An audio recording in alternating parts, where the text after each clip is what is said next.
अस्सलाम वालेकुम। आज ही मंडी 'ਚ ਖੜੇ ਆ ਸਵੇਰੇ ਸਵੇਰੇ।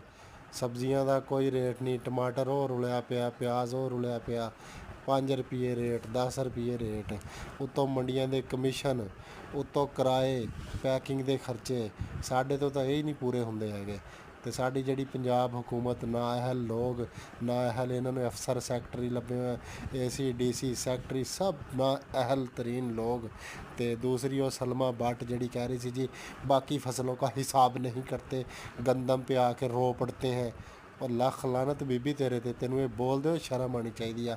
ਤੂੰ ਉੱਥੇ 4 AC ਲਾ ਕੇ ਬੈਠੀ ਆ, ਵੀਗੋ ਗੱਡੀ 'ਤੇ ਚੜ੍ਹਦੀ ਆ ਅਤੇ ਚੱਲ ਬਈ 5 ਗਾਰਡ ਪਿੱਛੇ ਰੱਖ ਕੇ ਅਤੇ ਤੂੰ ਸਾਨੂੰ ਹਿਸਾਬ ਕਿਤਾਬ ਸਿਖਾਏਂਗੀ।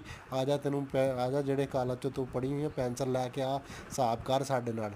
ਸਾਨੂੰ ਜਿਹੜਾ ਕੁਛ ਬਚ ਗਿਆ ਲੈ ਜਾ, ਕੌਮੀ ਖਜ਼ਾਨੇ ਜਮ੍ਹਾਂ ਕਰਾ ਦੇ। ਇਹ ਤੇਰੇ ਸਿਆਸਤਦਾਨਾਂ ਜਾਂ ਤੇਰੇ ਇਹਨਾਂ ਪੜ੍ਹੇ ਲਿਖੇ ਚੋਰਾਂ ਡਕੈਤਾਂ ਨੂੰ ਤਾਂ ਹਯਾ ਨਹੀਂ ਆਣੀ। ਸਾਡੇ ਤੋਂ ਲੈ ਜਾ, ਇਸ ਕੌਮੀ ਖਜ਼ਾਨੇ ਜਮ੍ਹਾਂ ਕਰਾ ਦੇ, ਮੁਲਕ ਦਾ ਕਰਜ਼ਾ ਲਾ ਦੇ।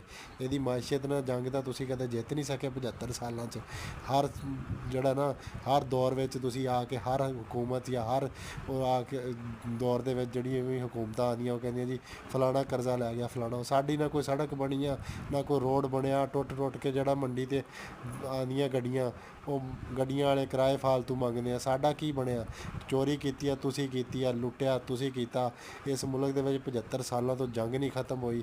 ਉਹ ਕਿਸਾਨ ਇਤਿਹਾਦ ਵਾਲਾ ਹੁਣ ਖਾਲਦ ਖੋकर ਡੁੱਬ ਕੇ ਮਰ ਜਾਏ ਤੂੰ ਕਿਧਰੇ, ਜਿਹੜਾ ਤੂੰ ਦੂਸਰੇ ਦਿਨ ਆ ਜਾਂਦਾ ਲੁੱਟ ਗਿਆ ਕਿਸਾਨ, ਉਹ ਤੁਮਾਰਾ ਭਾਈ ਲੁੱਟ ਗਿਆ, ਉਹ ਤੂੰ ਵੀ ਡੁੱਬ ਕੇ ਕਿਧਰੇ ਮਰ ਜਾ, ਤੂੰ ਵੀ ਪੈਸੇ ਲੈ ਕੇ ਕਿਧਰੇ ਵਿਕੇ ਹੋਏ ਆ।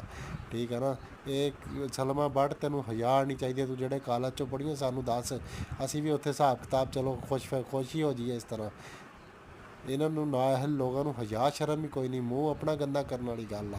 ਇਹਨਾਂ ਨੂੰ ਜਿੰਨੀਆਂ ਮਰਜ਼ੀ ਗਾਲਾਂ ਕੱਢ ਦਿਓ।